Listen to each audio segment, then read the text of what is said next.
ॐ भद्रं भवाति नः पुरः। आदरणीय पवित्र आत्माओं, हमने आपके सुखमग्न वैदिक संस्थान नामक YouTube चैनल पर मन विषयक व्याख्यान माला का प्रारंभ किया हुआ है। यह वर्तमान प्रवचन मन विषयक व्याख्यान माला का द्वितीय पुष्प आपके समक्ष उपस्थित किया जा रहा है।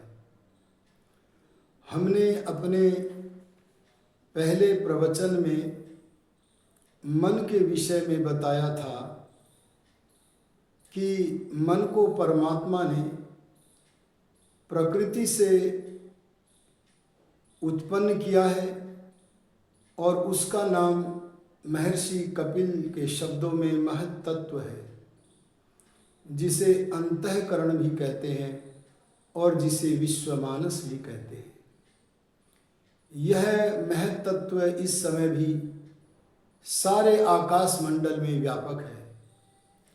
उससे हमारा व्यक्तिगत मन, प्रत्येक जीव का व्यक्तिगत मन भी उत्पन्न हुआ है। यह महत् तत्व से हमारा उत्पन्न हुआ जो मन है, यह सारे शरीर में रह करके काम करता है। यह दूसरी बात है कि इसका अंश कोई हृदय में रहकर मन के रूप में, कोई मस्तिष्क में रहकर बुद्धि के रूप में, इसी का कोई भाग मस्तिष्क में रहकर चित्त के रूप में कार्य करता है। लेकिन यह महत् तत्व से, विश्वमानस से उत्पन्न होने के कारण हमारे शरीर में सब जगह रहता हुआ मनोमय कहलाता है। और इस मनोमय का जो अंश विभिन्न स्थानों पर रहकर अपने अपने कार्य करते हैं, उनको हम मनोमय नहीं अपितु मन कहते हैं।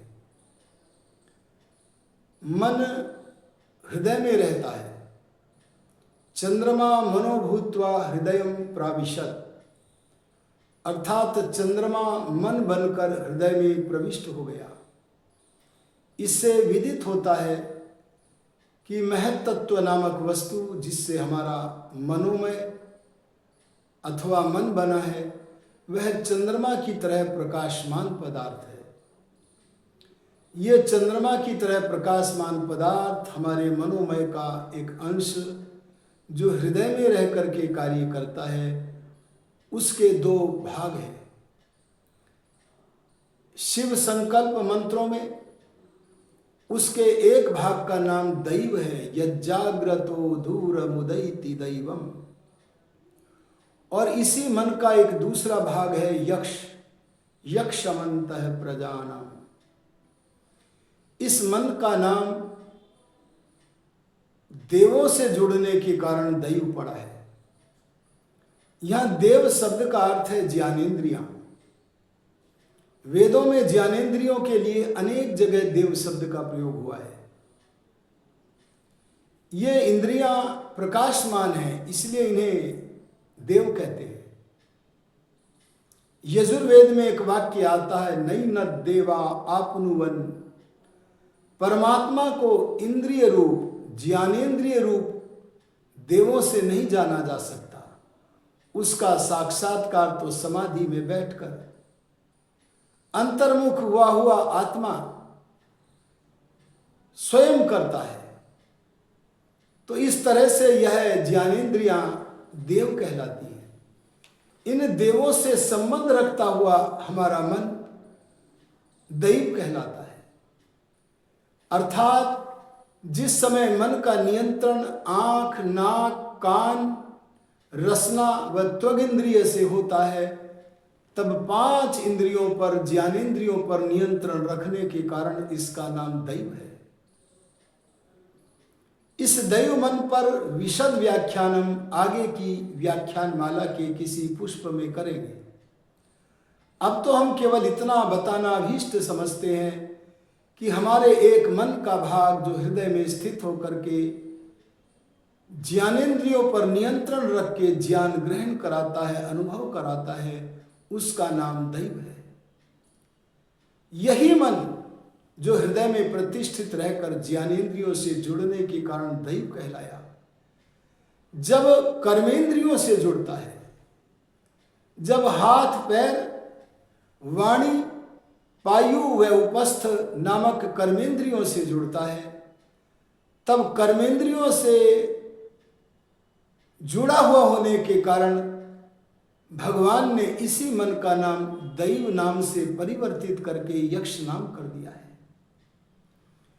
इसका नाम यक्ष क्यों है? क्योंकि यक्ष शब्द का अर्थ होता है पूज्य। पूज्य स्थान उसी को मिलता है, पूज्य वही होता है जो कर्मनिष्ठ होता है। आप जिन महापुरुषों को पूज्यों के रूप में स्मरण करते हैं, चाहे वह मर्यादा पुरुषोत्तम श्री राम हो, योगी राज कृष्ण हो, महर्षि पतंजलि, कणाद गौतम, महर्षि दयानंद हो, जो भी मनुष्य केवल ज्ञानी नहीं है अपितु कर्मनिष्ठ भी है, वही पूजा के स्थान को प्राप्त करते हैं। इसीलिए यह मन जब कर्मेंद्रियों पर नियंत्रण करके उन कर्मेंद्रियों से कार्य का संचालन कराता है, तो कर्मनिष्ठ होने के कारण वह मन हमारा यक्ष अर्थात पूज्य होता है। हमारा मनोमय जो सारे शरीर में रह करके काम करता है, उसका एक अंश मस्तिष्क में रहकर जब निश्चय करने का काम करता है, तब भगवान ने मनोमय के उस अंश का नाम प्रज्ञान रखा है। प्रज्ञान यत प्रज्ञानम, इसका नाम प्रज्ञान इसलिए है क्योंकि इस अंतःकरण के कोने में ज्ञान का प्रकाश भरा पड़ा है।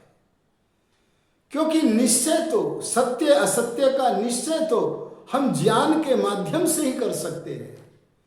इसलिए ज्ञान धन से भरा हुआ मन का ये कोना, जिसे वेद में प्रज्ञान कहा है, उसे बुद्धि कहा जाता है। बुद्धि ही निश्चय कराने का काम करती है।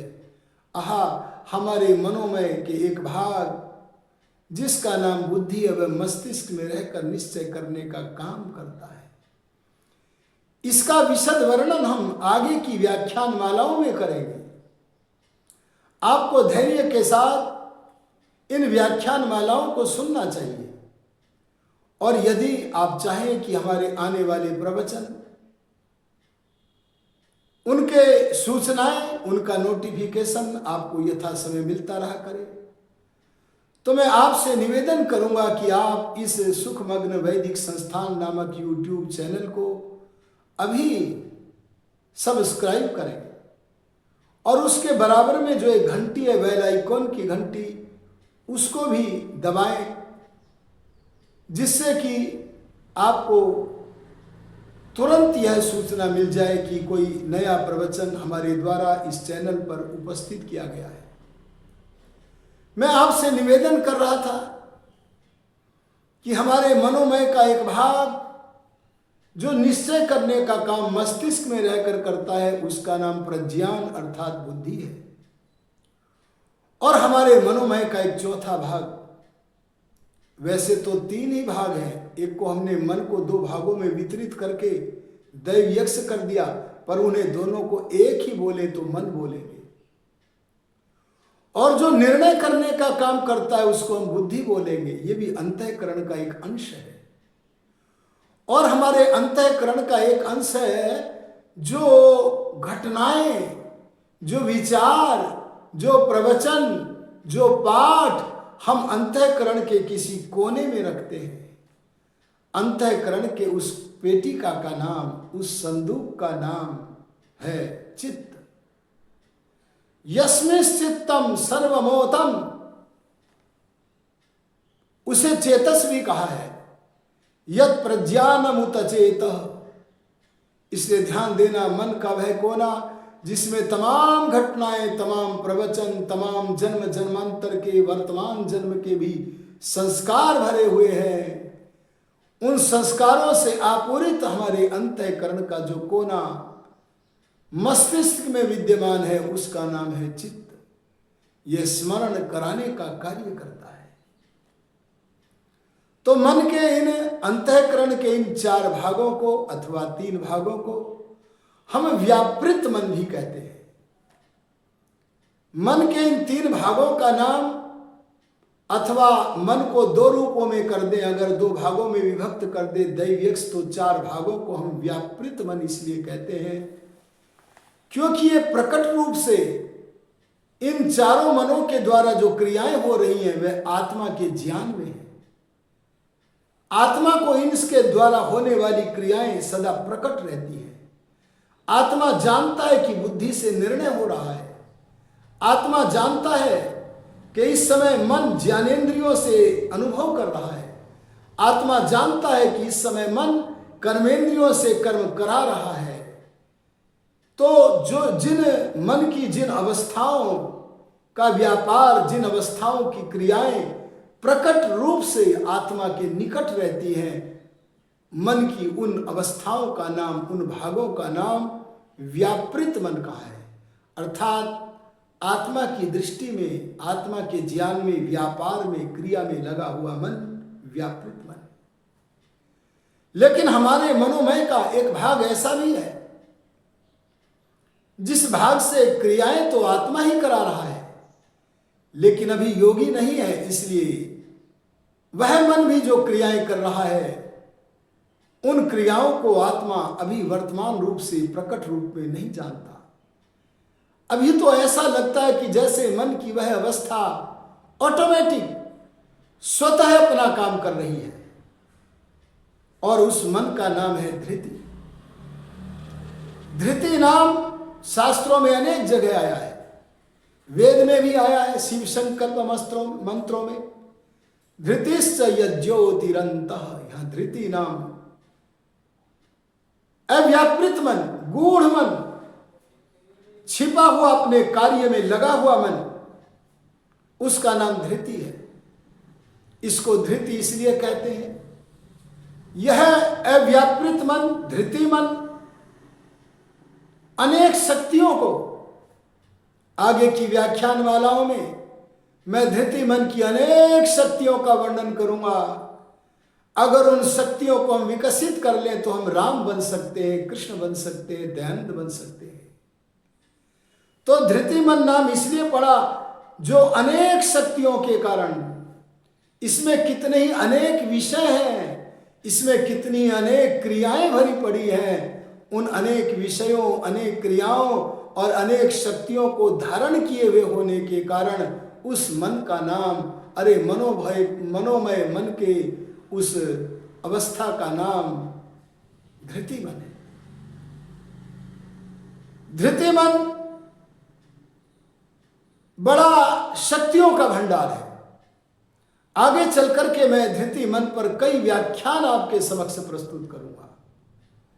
आपको पता चलेगा कि ऑटोमेटिक काम करता हुआ मन प्रतीत होता है, वैसे इससे भी मन काम आत्मा ही ले रहा है। इस सब का विशद वर्णन हम आगे करेंगे। इस मन के भी शास्त्रों में कई नाम धरे गए हैं। इस मन का एक नाम धरा गया है प्रत्यक भान मन। इसका नाम प्रत्यक भान क्यों है? शिव संकल्प मंत्रों में जब जो अंतिम के 3 मंत्र हैं उसमें धृति मन की अनेक शक्तियों का वर्णन है। उनके आधार पर इसका एक नाम प्रत्यक भान इसलिए है, तब है इसका नाम प्रत्यक भान। जिस समय धृति मन के अंदर आत्मा की आभा पड़ जाए, आत्मा का प्रकाश उसकी आभा पड़ने पर इस धृति मन को प्रत्यक भान कहा जाता है। इसी धृति मन में भगवान के प्रकाश की आभा पड़ने पर, भगवान के प्रकाश से ज्ञान धन से धनी होने पर इसका नाम विश्वभान पड़ जाता है। और यही मन जब नियंत्रण की शक्ति को धारण कर लेता है, सुसारथी बन जाता है, नियंत्रण की शक्ति होने पर इसका नाम वशीकरण बन जाता है। इन सब का व्याख्यान हम आगे करेंगे। अब तो इतना ही जानना, मन एक ही तत्व है जिसे हम महत तत्व से अर्थात अंतःकरण से अर्थात नवीन लोग जिसे विश्व मानस कहते हैं, जो अब भी सारे संसार में गगन मंडल में भरा पड़ा है, और वहां से ही हमारा मन अब भी शक्ति प्राप्त करके जी रहा है, उस महत तत्व से उत्पन्न होने के कारण हमारे अपने वैयक्तिक मन का नाम है मनोमय। उससे उत्पन्न होने के कारण, और मनोमय के ये जो 4 भाग हैं, मन यदि 2 भाग करोगे दैव्यक्ष तो 5 हो जाएंगे, अन्यथा 1 है मन, दूसरा बुद्धि, तीसरा चित्त और चौथा धृति। धृति को अहंकार भी कहते हैं, क्योंकि जिस समय धृति मन में आत्मा के ज्ञान की आभा पड़ जाती है, तब जहां इसे प्रत्येक भान मन कहते हैं, वहां इसका नाम अहंकार मन भी होता है। इनका विस्तृत विवेचन हम आपके सामने विभिन्न स्थानों में रहकर विभिन्न कार्यों के करने के कारण जो नाम पड़ गए हैं, उन कार्यों का वर्णन करते हुए, उनकी अवस्थाओं का स्पष्टीकरण करते हुए आगे की व्याख्यान मालाओं में करेंगे। अब तो हमने प्रारंभिक रूप में उपोद्घात के रूप में कुछ थोड़ा सा कथन किया है। मैं आशा करता हूँ कि इस गूढ़ विषय को आप बड़ी श्रद्धा के साथ मनन करते हुए, निधिध्यासन करते हुए और आगे बढ़कर साक्षात्कार की स्थिति तक ले जाने के लिए तत्पर होते हुए श्रवण करेंगे। अब इन्हीं शब्दों के साथ वाणी को विरमित करता हूँ। ओम शम।